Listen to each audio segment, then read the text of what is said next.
girlfriend? Charlotte beat me. I put you in a neck brace before. I have no problem doing it again.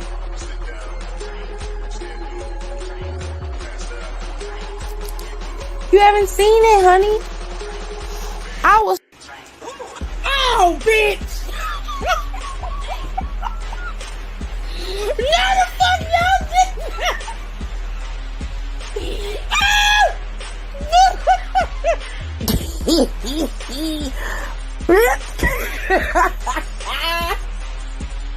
So much balls. What happened? There's too much balls on that wrap. Too many red balls. Look at all these balls. Look at this. Damn! Oh, Jesus! We are witnessing child abuse on TV, Lord. Oh, have mercy. Now, watch your mouth when you talking to me, ho. Watch your mouth. Watch your mouth. You ain't getting nothing. You don't get nothing. You either earn it or you don't. You pasty bitch. That ain't how this works. Uh-oh. Hit it with a zigzag. Let's go, baby. Let's go, dog. Let's go. I'm fucks with it. We sick of your shit. Hey, girl, hey. Life, relationships, pop culture. Well, go ahead. I'm listening. And he'll be looking at me. He will be looking at me and he will go to sleep. He will go to sleep. Look at me in my face. I'm talking to you. We talk about it all, baby. So, y'all ready? I know y'all ready. Because it's showtime. And that's on the ancestors, baby.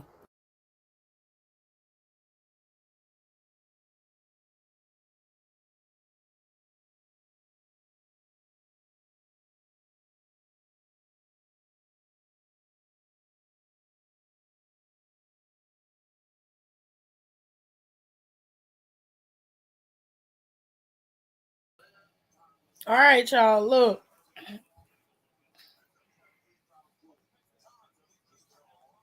It has been a long day. Okay? So we're going to start from the shit I didn't like to the shit I did like. All right? So listen. Crown Jewel is over. Okay? It is done. Hello. How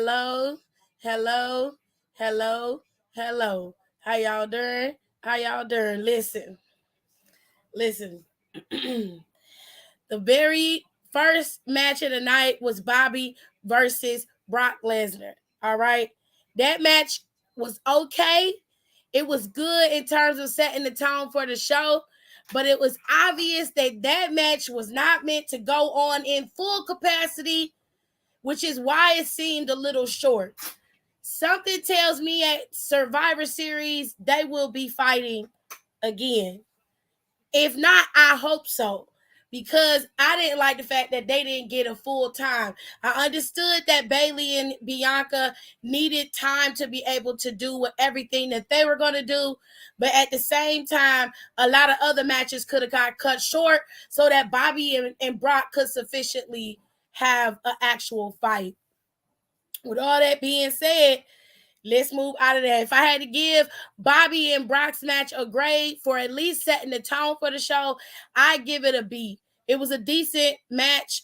It could have been better. Bobby did dominate right out the gate. Brock got some offense off, but eventually Brock Lesnar was able to fall into a pin over Bobby Lashley, and this is why it resulted in Bobby attacking Brock at the end, okay? So that's why it looked like Bobby Lashley won, but he actually didn't. Brock Lesnar is the victor in that particular match, all right? Hello, Adam, and hello to Hiram, all right? So let's... You're knocking everything I got over, baby. All my shit spin. You're finna knock it over again. You know you got hips. Suck them in. Just a little bit. Ass too. You got hips and ass. Okay, thank you so much. Appreciate ya. No, because you be messing with me. Anyway, so let's go to a match I actually did like, but I didn't like how it ended. So this match between the girls was for the tag team championships. These titles were the only titles to change hands. The way that it happened is what irritated me.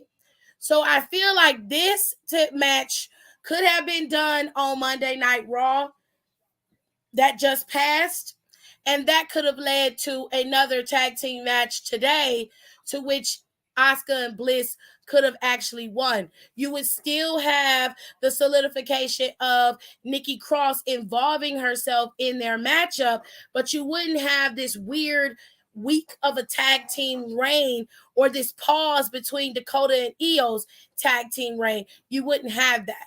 It would be continuous up until now, and they could decide what they wanted to do later. It just was an odd placement for a tag team match to end in this way. And I understand, once again, that is supposed to lead up to War Games. I just didn't like the way that it was done. I felt like it could have been done better. Monday shouldn't have been the title match if you were going to do this. Today should have been the title match, and then they could have still lost and not been champions. Dakota and Io would still be champions, and we would still have the feud going on the way that it should. You feel what I'm saying? It wouldn't be so fucking weird. And I just was like, somebody didn't think that all the way through. There was an oversight here, and I just don't like that choppiness that they did for the last couple of weeks. This could have been a smoother transition into Riyadh and then moving into War Games. It could have been so much smoother, but I don't think they thought that all the way through. So for that, I have to say that I just was disappointed in the ending. Match-wise, it was good. Both teams performed exceptionally well. Asuka and Io played well off of each other. This match was booked correctly. I just didn't like the circumstances under the booking, nor the outcome of said booking. Overall, though, if I had to grade this match, I give it a high B. I give it a B+. It got knocked down from an A for me for the ending, but I give it a B+ on performance. They did very well performance-wise. Kenny said, the baking continues. Of course, I got to run to get more cupcake holders. Aw. You got it, Kenny King. You got it. Kenny got her own little baking business. She out here tearing people up with these cupcakes. And what else Kenny be making? She making cupcakes and she got cookies. Kenny cookies bomb, okay? Cookies bomb. That cookies bomb, okay? Let's move into a match I also liked. The Brawling Brutes and the Usos did very well against each other. Beautiful match between the two teams. Now, we did hear that Jey Uso's arm, his wrist is fractured. He believes that it is broken, but he wrestled anyway, which is a testament to his strength and tenacity, because I probably would be a fucking wimp and not wrestle at all.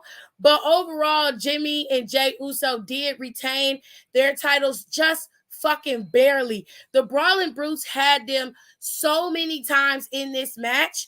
It was very scary, and I was like, you know what? This shit right here, they almost got your ass. Now, I don't know if the Usos I think the Usos are going to break New Day's record, but the way I see it from this match, from Friday's SmackDown beatdown with the Brawling Brutes and the New Day, that's your Survivor Series War Games match. That right there is them. But I know they're gonna go with the OC and Judgment Day, and I don't like it, and I'm not feeling it. But let's go on to the last match that I absolutely loved, and that is Bianca and Bayley's last woman standing match. If I had to give a grade to the Brawling Brutes match with the Usos, I'd give it an A-. It was a good match. It was good back and forth. It wasn't exceptionally well, which is why they got the minus for me, but it was a good match, and it kept me entertained, so it was an A for me. for them. This match gets an A+. Ending was great. The whole matchup before, like, you were not sure of who was going to win in this match. These two women performed exceptionally well at a high caliber. I am not surprised at all. Bayley is one of the greats. I always give that woman all the respect in the world, but she is one of the greatest female and just overall wrestlers that has come into the WWE. And then you've got Bianca Belair, who's just coming in like a prodigy. No prior wrestling experience, pure talent and skill, and she was able to perform exceptionally well. Under the circumstances, like I said yesterday, this match favored Bayley. Bayley is the one who has the experience and tenure in long-term matches. Bianca Belair didn't. So thinking about what Bayley was capable of and what she could do, it was a scary thing going into this match. But as I said, Bianca Belair was able to pull through, and in the end, she was able to best Bayley in one of matches that should have been more specifically catered to Bayley. There was a lot of backbiting. Bayley was whooping Bianca's ass, okay? This was not no Bianca dominated and then Bayley, came in with a cheat code. Nah, Bayley had her ass. Bayley had her ass on multiple occasions, okay? But in the end, Bianca was able to best her at her own game. This has happened time and time again. The last knockout drag out for these two should be inside War Games on Teams, and then that should be it. We shouldn't see Bianca and Bayley in any capacity competing against each other for quite some time. So with all that said, congratulations to you two women for putting on a solid show. In terms of your match, that match was definitely an A++, okay?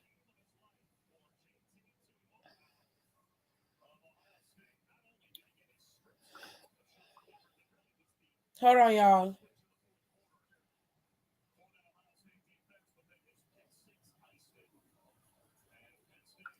Hold tight, I'm finna give y'all the next page, okay?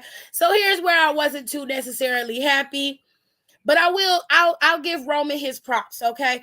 So Roman and Logan Paul's match was the marquee match. This was the final match of the day. And quite frankly, Logan Paul performed very well. I won't shit on his performance. It was not a full-on dominant match for Roman, but we all knew Roman was going to win, because it wouldn't make sense and it would be pure and utter chaos if Logan Paul was able to be champion, okay? Now,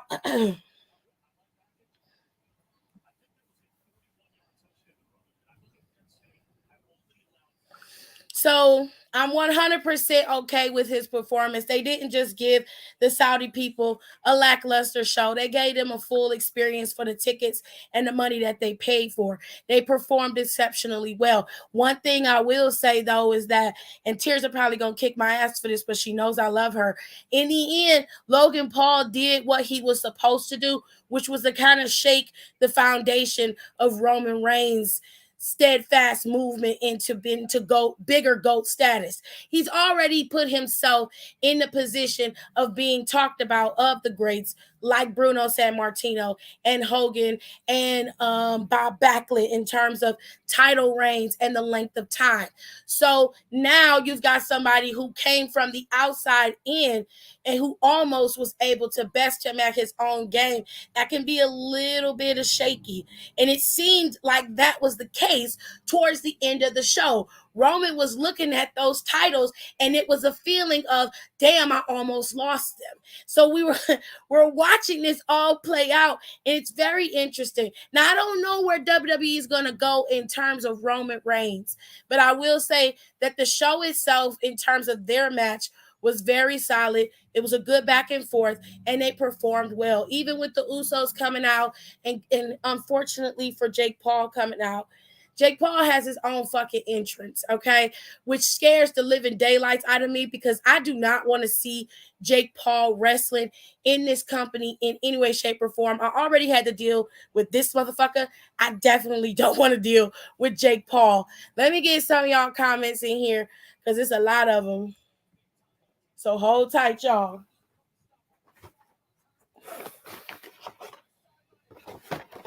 Let me get my glasses on so I can see. Anyways. All right. So, ooh, child. There's a lot of comments in here. Let me go to some of y'all comments. Okay, we're going back to Bliss and Asuka's match. Kayla said, I agree, Bliss and Asuka losing 5 days after they won was dumb as hell. Hello, MB squad. Hello. Terrence says he loved this match. That 1D from 2D from that 1D from the second rope was sick. Match had me on them pinky toes, not your pinky toes, KB, please. Bianca and Bayley, they have really good chemistry in the ring together. I enjoyed that match. That was the match of the year, of the night for me. It was a very good match. I loved it. No, Bianca didn't lose. She won. She won. I know that's what I said. If I misspoke, I apologize, but that's not what I didn't mean that. I feel like Bianca and Bayley have good chemistry. She said, no, they won. But she won. I'm sorry, that golf cart had me weak. Bayley was going to run that heifer over.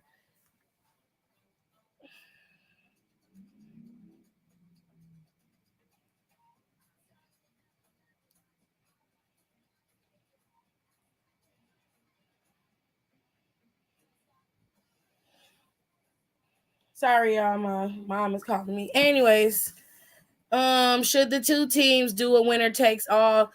The belts are separated, so I don't think they should. Logan did damn good. I didn't expect anything less from him, but he did okay. He did about as good as he did at SummerSlam, which is good for somebody who doesn't wrestle on the regular, even though he has a wrestling background. That aided him in, of course, being able to compete against Roman Reigns. Like I said, I'm not shitting on him. I'm just saying it was obvious that he wasn't going to win. But they didn't make it so that Roman was overtly dominant over the man. They had it so that it was pretty even kill. Bianca and Bayley was match of the night, in my opinion. That car spot was hilarious. I might have fallen asleep a little bit during the last match, but I hit a rewind. Jake Paul, ew, I'm disgusted. Yeah, he was there. He was there, and he had his own entrance with his name up there, child. You know what I'm saying? Like, he had it. It was up there. Oh, and I'm a little confused with the War Games matches because the commercial said it was saying it was 10 competitors. So are they doing 5-on-5 instead? Well, it seems like they are going to be doing 5-on-5. And if that's the case, it's going to be very interesting to see who's going to be in that match. Now, they could continue with Karrion and Drew's feud leading into War Games and do some other shit where it's not SmackDown versus Raw, so everything could be mixed up and jumbled together where feuds are ended and done with. Because Drew won one over Karrion and Karrion won one over Drew, that could also be mixed up into War Games as well. So and we just have to wait until things play out. But I'll get to Drew and Karrion's match in a second. But yes, essentially it said it was 10 competitors, so it must be 5-on-5. But it did say 2 matches. So I don't know, babes. The girls showed out. They did. They had a very good match. You are not alone falling asleep and had to rewind the match, Aaliyah, because I only did it because I came from work. Okay. I know Dakota was happy someone else had the 5-day tag champ treatment. But the looks were looking. Dakota's hair was a mess. I don't care what none of y'all say. Her hair was a mess. Her hair was a mess. It was a mess. So her hair was a mess. All of the girls were serving looks today.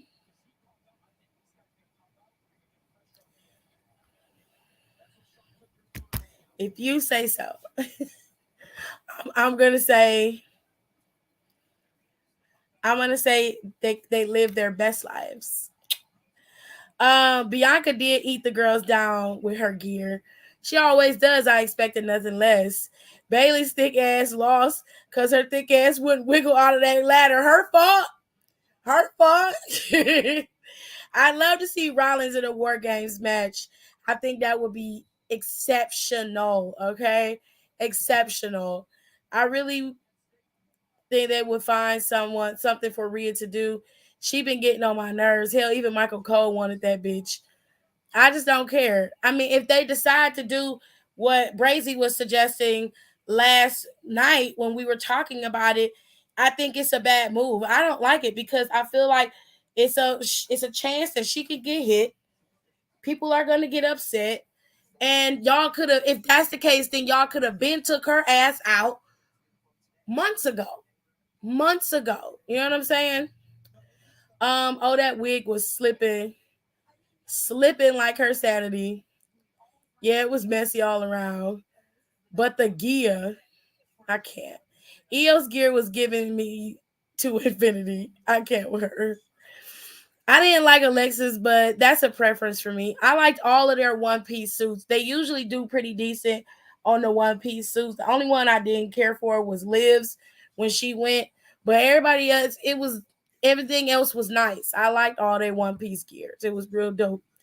Yeah, we will have to see, but did y'all peep the girls' graphics are back in the intro?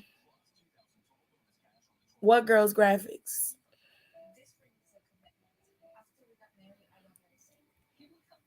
Damage Control looked like they was on their way to the moon.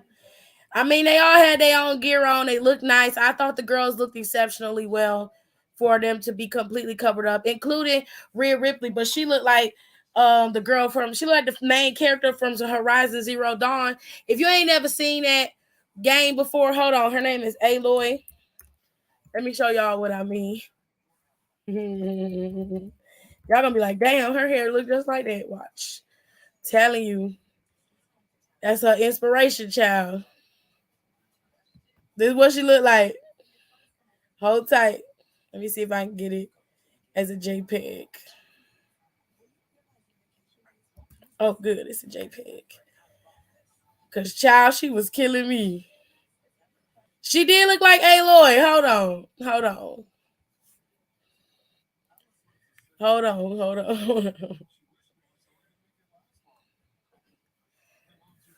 Now, listen. Y'all telling me she ain't look like that? Y'all telling me Rhea Ripley didn't look like that? She looked exactly like that. That was her. That was her. That was her, babes. That was her. Y'all telling me that she didn't look like that? That was Rhea Ripley. That was her inspiration, honey. That was her inspiration, honey. Okay? That was her inspiration. I'm posting it on Instagram because it's the fucking truth. It's the truth. That's exactly what she looked like down to the beads in the girl's hair, okay? Stop. One of y'all, okay, I tell you what, author. I tell you what. If you Photoshop it, one of y'all Photoshop it, I will put the shit up. I'll put it up on my Instagram, and I'll even post it on Twitter. I posted on Twitter because that's what she reminded me of. That's the first thing I saw. I said, oh, no, you didn't. No, you didn't. No, you didn't. Girl. Anyway, y'all, so let me get back to I'm sorry. Whoever Photoshop it, y'all gotta DM it to me on my Instagram because I'm not good at that kind of shit. So whoever Photoshop it, send it to my Instagram. But you gotta make her hair black. Make the girl hair black. Or put Rhea Ripley's face onto Aloy's body. One of the two. But that's her. That's her. Okay? Now, let me see. KB was talking about Sasha and Naomi. I did not notice that at all. But I'm glad that they got added back. Maybe that's what all of the Sasha stands was trying to figure out when it came to Sasha and Naomi. Now, here's the tea. If it's going to be 10 on 10, The way I would do it is have Candice. I don't know. They say Tegan Knox is supposed to come back very soon. I can't confirm or deny that. I can only go by what is being told, because they was running around telling everybody Triple H had a surprise match and Seth was supposed to be in it, but that match never came to fruition. We watched the whole show from start to finish. That match never came apart. So that obviously was not happening. Then we had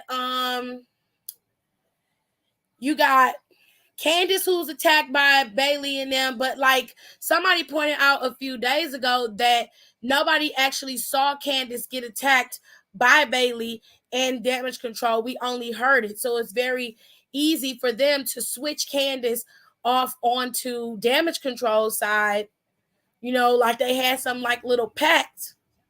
And then it'd be easy for Naomi to come back as faces and come in on Bianca's side, and they all attack. Sasha and Naomi get a tag team shot. They get the titles. They move Alexa out of tag team contingency completely, because it seems like Bray Wyatt is starting to haunt her as well. The moment that they had a promo before their match, something said they're not going to retain. And as soon as that Wyatt 6 logo popped up, that was definitely the finish. But what they could do, y'all hear me out, and then I'll move back into Crown Jewel. What they could and should do is not take Alexa out of the tag team pool completely, but merge her and Liv Morgan together. Let her be Bray Wyatt's, extension into the women's division. Kind of like, the tree of woe, I guess you can call it. Is like the roots are constantly extending all throughout. Have Alexa pull in Liv Morgan and let her be a part of the fold, but she's not a part of the 6. She's just in the fold. Let them run in the tag team division as tandem, and possibly later on get the titles once everything is established with the tag team division for the women. And then as you build out the Wyatt 6, unless that 6 is just an extension of Bray Wyatt's psyche, if they're physical beings, then each person that's in the 6 will be a part of each division. So you'll have a tag team that will be a part of the men's tag team. You'll have one man going after the US title, one man going after the IC title, and of course Bray Wyatt, who could possibly get the main title, the big kahuna. If they are planning it outright, just like the Bloodline, you will have a full-on faction running every single division within the company. And I think that's just the better take from it. But y'all let me know what y'all think. We're going to go back into Crown Jewel so I don't forget to talk about it. So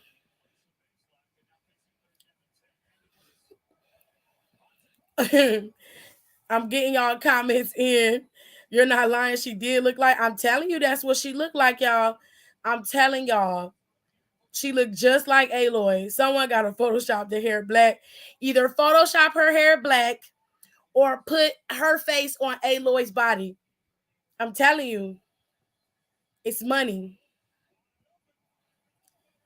Right, talking about some damn Beth Phoenix. Why? What? It was funny.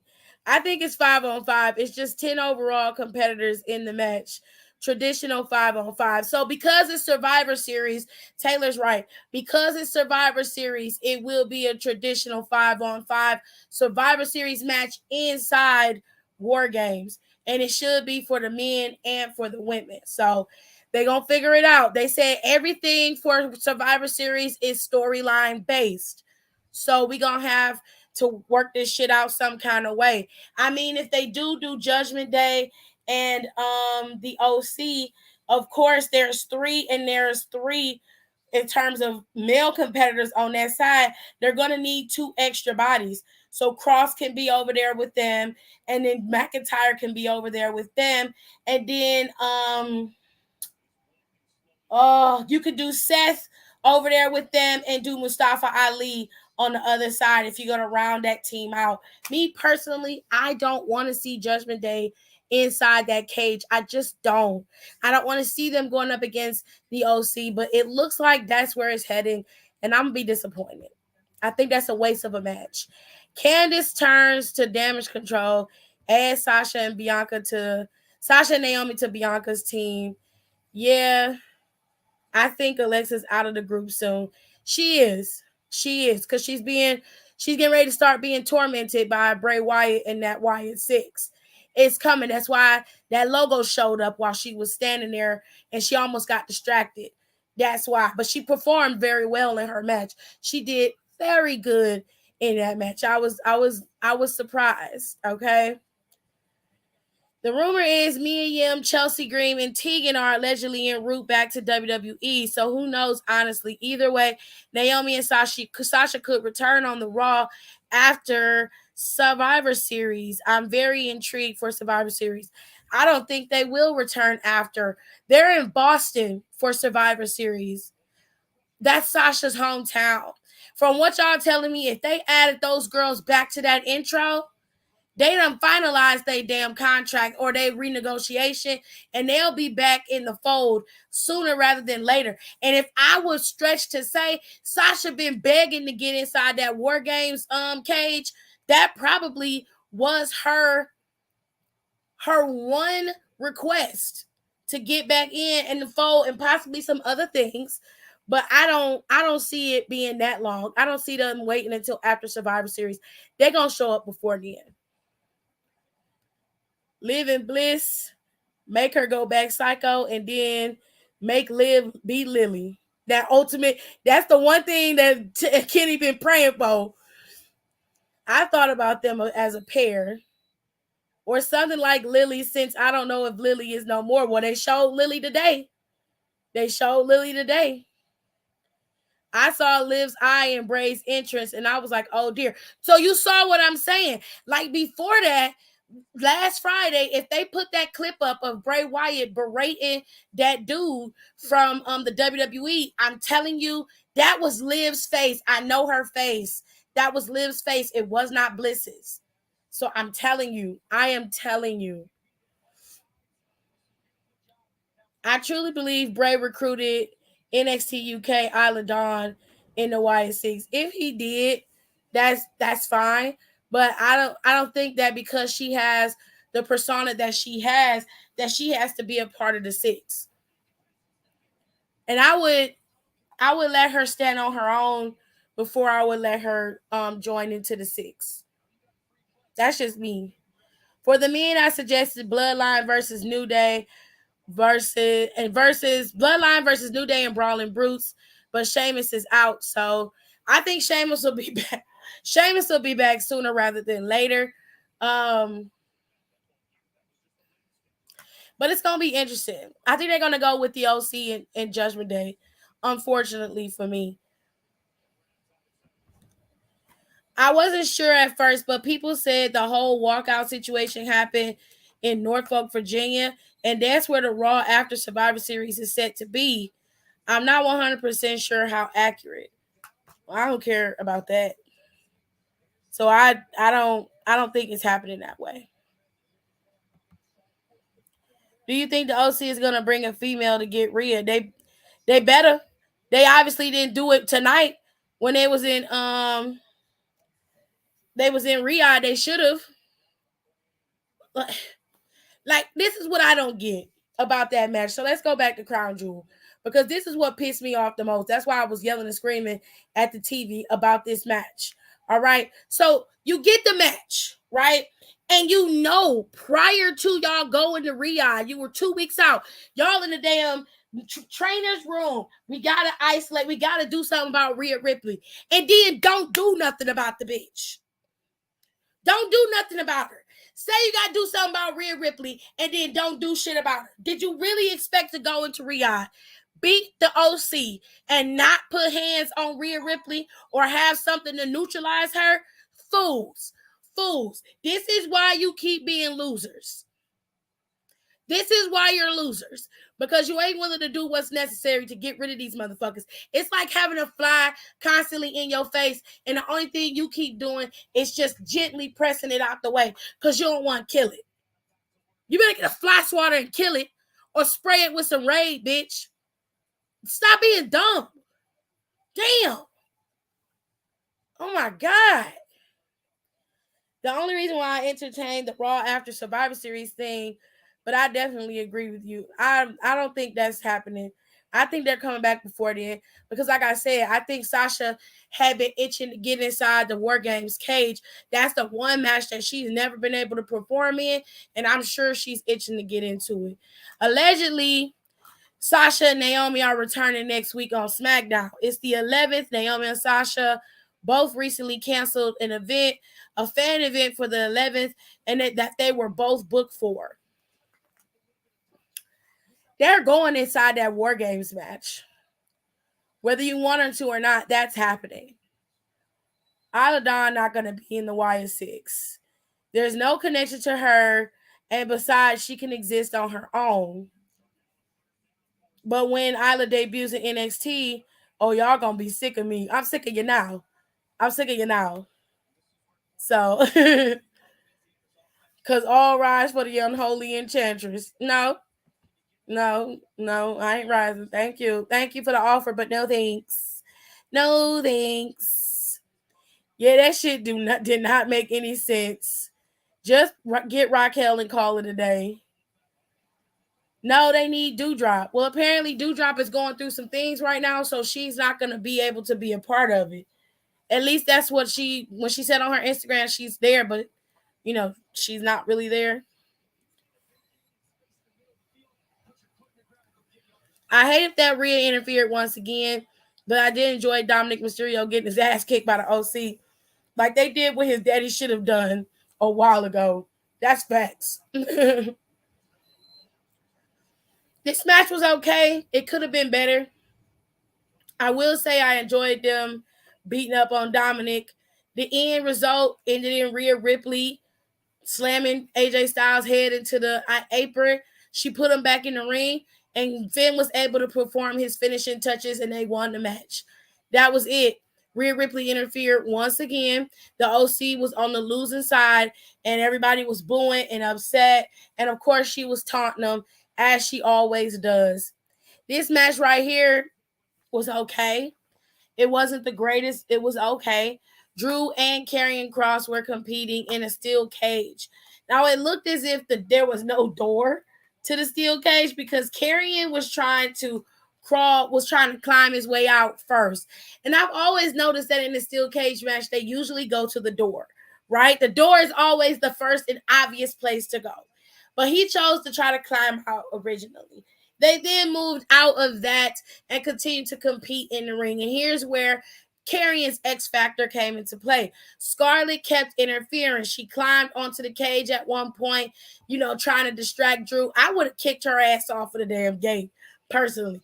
I'd have kept on climbing out, stepped on her bouffant head, and then jumped to the floor. I'd have won my match. Damn that bitch, okay? But not only was she interfering in the match in that way, but she brought her spray into the match as well, spraying the referee on the outside as well as spraying Drew McIntyre. Karrion tried to crawl his way out to Scarlett, but he ended up being bested by Drew once again. Drew climbed over the cage to get out because Scarlett locked the door, and her locking the door, she cost Karrion valuable time to get out. So while Karrion was trying to get out via Scarlett unlocking the door, Drew was climbing out on the other side, and he dropped to the floor. Drew McIntyre won against Karrion Kross, and right now they are 1-1 against each other in combat. Okay, so there you have that. Bray Wyatt came out there and cut a promo, which I don't think this was the best time to do that. Bray Wyatt cut a promo in Riyadh, and the people there, I will say, I don't think the people truly understood what Bray Wyatt was trying to say and do. they were, responding to him, but I don't know. It was an odd thing to watch, if that makes sense. I did understand what he was saying, totally got everything that he was saying, but it was the people of Riyadh and Saudi that I don't think were quite understanding what he was saying. He was trying to convey that he's not what he used to be, and that he's trying to fight those demons off, and everybody keeps wanting him to be that guy, and that's not who he is anymore. And then Uncle Howdy pops up and says he's like I said before, Bray Wyatt is an ingenious person when it comes to his description of how he has shaped his inner dialogue. He has manifested his inner dialogue for us to be able to see, so we can physically watch the transformation of Bray into whatever character he's going to become. We're watching it live happen day by day, week by week, month by month. It's being fed to us every single week. We're watching the slow transition of Bray Wyatt, which I thought was just expertly executed and very well done. If you haven't been paying attention to his promos, you need to watch them.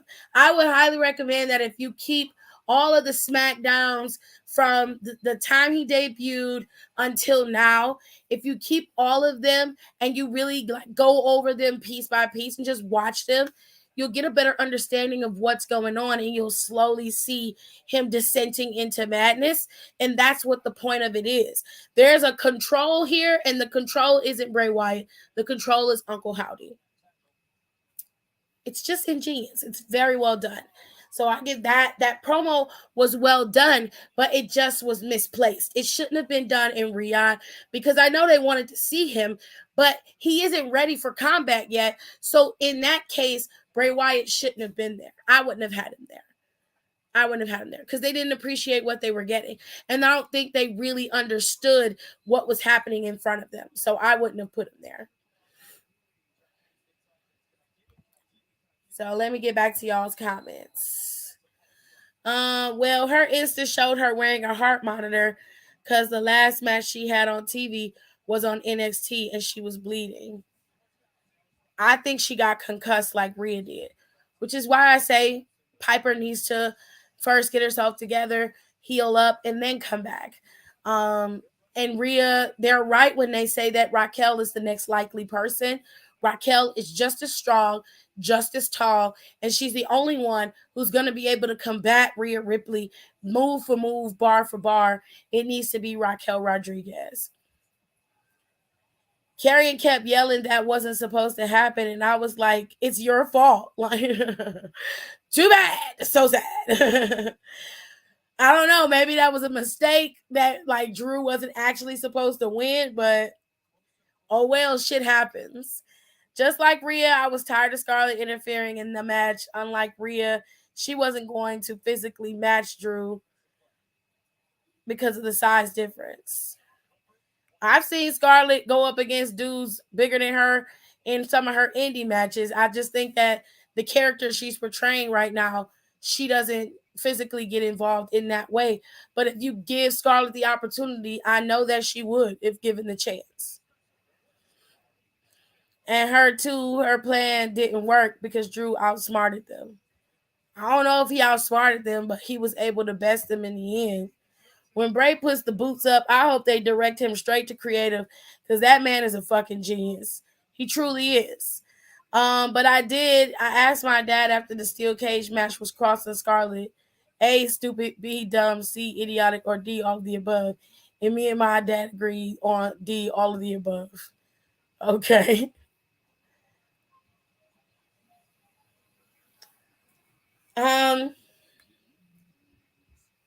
This match happened, if you call it a match. Omos came out there like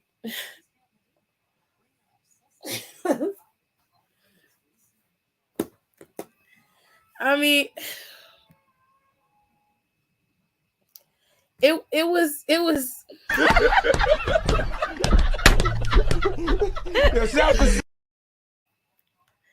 I mean, you just had to look at it like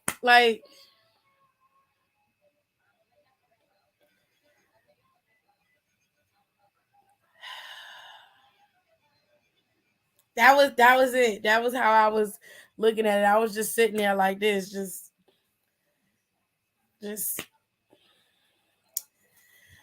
like, yep.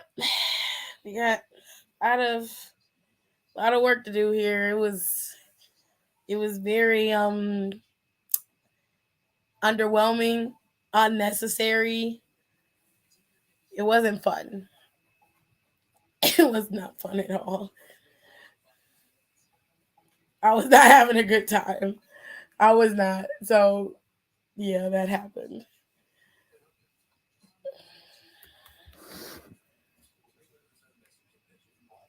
Aaron Carter died. Oh, I'm sorry.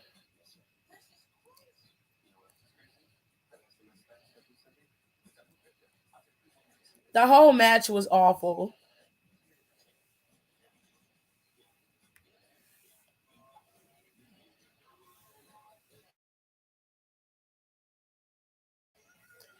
That was it, y'all. That was Crown Jewel. I'm sorry that Aaron Carter lost his life. He was very young. Um, but he's been going through a lot, and I know that he was on drugs, but I'm not sure if he was back on drugs. So I'm very sorry to his family, and I hope he's at peace. Is all I can say. Anyways, not to put a damper on the show or act as if we don't want to watch it, but I mean talk about this. But listen, I hope you guys enjoyed Crown Jewel. If you didn't watch it, I would say it's not necessarily something you have to watch, but there are matches that I would recommend. Brock and Bobby's match is a recommendation only and mainly because they did perform to the best of their ability given the circumstances of the story. Bianca and Bayley's match is definitely something that you shouldn't miss and should go back and watch if you have not seen it. I did like the tag team match up until the ending. And the Brawling Brutes versus the Usos had a very good match. Roman and Logan Paul's match was a good match. I won't shit on that.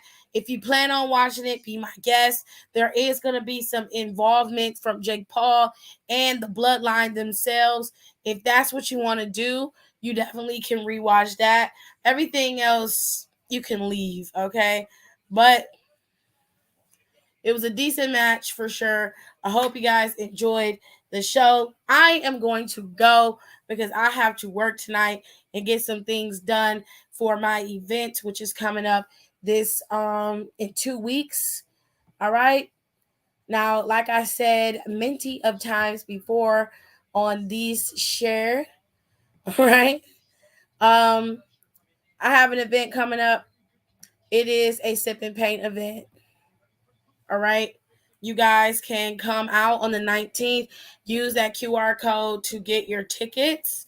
And you guys can come out to the event. It is here in Cleveland. If you cannot come to the event, you always can give a donation. All right. So it's not the end of the world. Okay. Here is the official flyer. We're going to have food at the event as well as a raffle for a $100 Visa gift card. And you guys can paint. We have karaoke, we have drinks. If you don't drink, we have a non-alcoholic beverage you can get into. All right. The two packages that involve the painting and the all-inclusive. Well, the all-inclusive is only in one package. So the two packages that involve the painting are the $50 tier and the $35 tier. Those are your executive and gold packages. You guys can get all you can eat in the executive, all you can drink. There's a sweet table that I'm providing some desserts for. It's a whole to-do, and we're having karaoke. It's going to be bomb. You should definitely come out. Make sure you guys use this QR code if you want to come to the event to get your Eventbrite tickets. Here's a bigger version of that code. You can get the tickets there and follow me on over, and I'll be there. I'll be right at the door welcoming you in and giving you your wristband, okay? So make sure you guys come out if you can. It is here in Cleveland, Ohio. The address is listed on the Eventbrite tickets as well. So get your tickets now before they sell out, babes, okay? With all that being said, Survivor Series is November 26th. That is a Saturday. Starts at 8 o'clock. Y'all, we're going to be leading into Survivor Series for the next 3 weeks. They're going to be setting up Survivor Series War Games. So it's about time, okay, to get the ball rolling and see what we're going to be dealing with for the next couple of months. All right. With all that being said, be sure to follow me on my social media at Psych Design TV 2.